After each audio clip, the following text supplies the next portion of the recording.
wage hike sa National Capital Region at wage hike review sa iba pang rehiyon ating pag-uusapan kasama si National Wages and Productivity Commission Executive Director Maria Criselda C. Director C, magandang tanghali po. Magandang tanghali po sa inyo at sa inyong mga taga-subaybay. Ma'am, para po sa kalaman ng lahat, ano po ba ang factors na ikinukonsidera ng NWPC at mga regional wage board sa pag-aproba sa taas pasahod?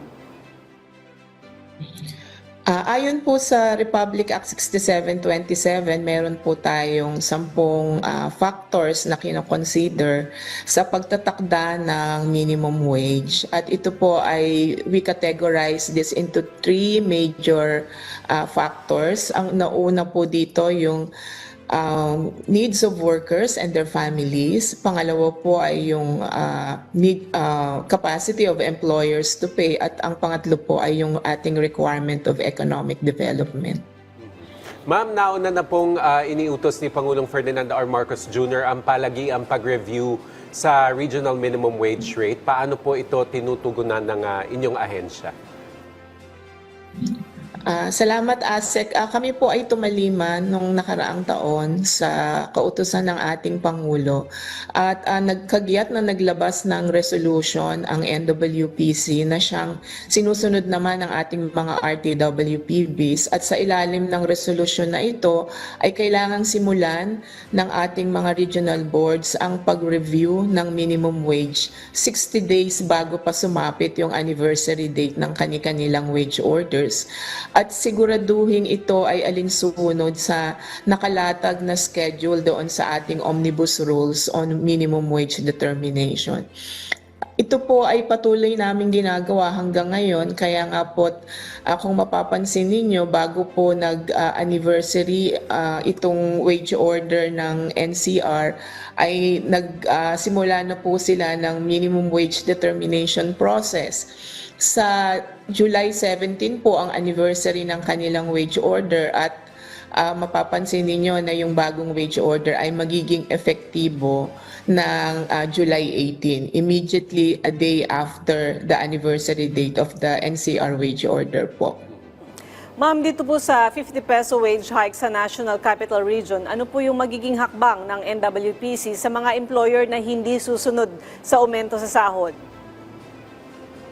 Nagbigay po si Secretary Benny Laguesma ng instruction sa atin pong mga regional and field offices ng National Capital Region na magsagawa ng labor inspection upang tiyakin ang compliance po ng mga establishmento sa bagong minimum wage at sa iba pa pong labor standards. Aside from the inspection, pwede pong dumulog yung atin pong mga manggagawa sa kanilang mga regional field offices na nasasakop ng kanilang lugar, at ang contact details po ng DOLE regional offices ay matatagpuan po sa website po ng Department of Labor and Employment. Bukod pa po dyan, ang NCR po na regional board ay magsasagawa ng information campaign sa bagong pasahod, at magbibigay din po sila ng technical assistance sa ating mga enterprises na gusto pong i-correct yung magiging result ng pagtataas ng minimum wage, yun pong tinatawag natin na wage distortion. Ma'am, yung mga employer na nais mag-apply ng exemption sa wage hike, ano po yung pwedeng gawin nila? At sino-sino ba yung mga eligible na mag-apply for exemption? Opo, meron po tayong existing na mechanism to apply for exemption sa wage hike, at nakalagay po sa ating batas ang establishments po na pwedeng mag-apply ay yun pong tinatawag natin na retail service establishments employing not more than 10 workers, at yun din pong mga establishments na malubhang nakaranas ng human-induced disasters or calamities at mga typhoons. At ang amin pong website ay nakasaad po dito ang mga proseso kung paano po mag-apply ng exemption itong mga establishments na nandito. Ma'am, ngayong taon po ba ay may inaasahan pang aumento sa sahod sa ibang region naman? Yes po, in fact ngayong buwan po, July at August, ang atin pong mga regional boards sa Calabarzon, sa Central Luzon, sa Region 1, Region 2 at Region 7, sila ho ay nagsimula na po ng kanilang wage determination process sapagkat inaasahan po natin na mag-a-anniversary na po yung kanilang mga wage order ito pong August or September.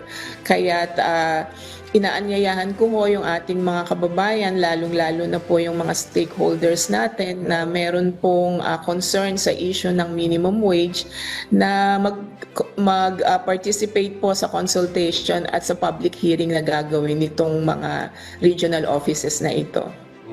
Ma'am, muli pong inihain sa Senado at sa House yung panukalang batas kaugnay sa pagtaas ng wage. So, para sa mga manggagawa, ano po yung papel ng DOLE, particular ng NWPC, sa usaping ito? Kami po sa NWPC ay nagbibigay po ng technical assistance sa ating pong mababang kapulungan at sa Senado. Every time po na merong bills about minimum wage or sa pagtaas ng pasahod. At kasama po natin dito ang ating mga kasamahan sa Department of Planning and Development at DTI na nagbibigay po ng ilang senaryo sa kanila at simulations sa maaaring maging potential impact ng proposed legislated minimum wage, lalong-lalo na po doon sa tinatawag natin na key macroeconomic outcomes po natin, katulad po ng gross domestic product at ang inflation level po natin at ang employment situation po dito sa ating bansa.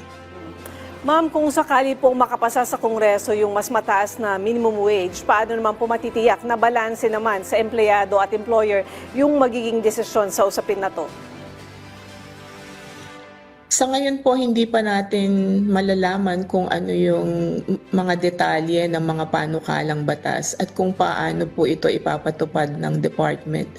Gayunpaman, sa oras na maipasa po ang batas patungkol dito ay inaasahang maglalabas ng implementing rules and regulations para po sa maayos na pagpapatupad.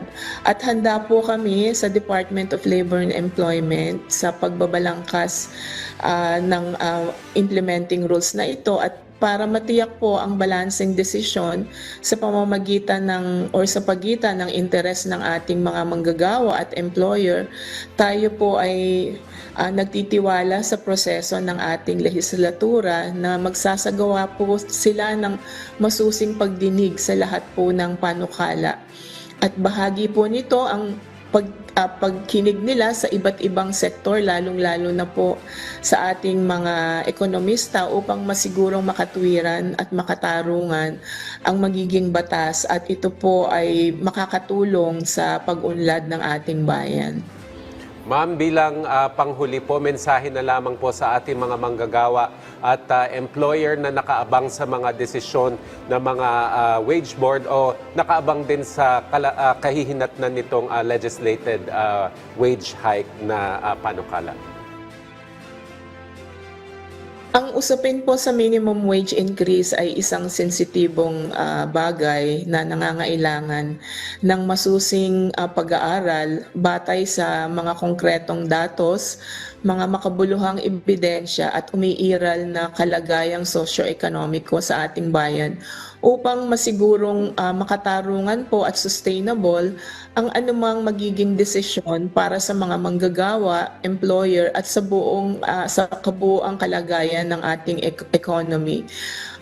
Base po sa pinakabagong pag-aaral ng NWPC at katuwang po natin dito yung mga eksperto mula sa private sector, ay nakita po natin sa ating pag-aaral na ang regionalization or pagtatakda ng regional minimum wage ay siya pa rin nananatiling pinakamabisang mekanismo sa pagtatakda ng aumento sa sahod. Kaya po ang policy ngayon ng Department of Labor and Employment ay magbigay po ng predictable, regular, and moderate increases pagdating po sa ating minimum wage. Ito ay alinsunod po sa tungkulin at mandato ng NWPC na tiyaking may balanse sa pagitan ng pangangailangan ng mga manggagawa para sa makatarungang sahod at kakayahan naman ng mga namumuhunan na magbigay ng angkop na pasahod na kapaki-pakinabang para sa mga nakararami. Sa pangkalahatan po, ang layunin natin ay makapagtakda ng minimum wage na makatutulong sa mga manggagawa habang pinangangalagaan po natin ang pag-unlad ng ating mga negosyo dito sa ating bayan.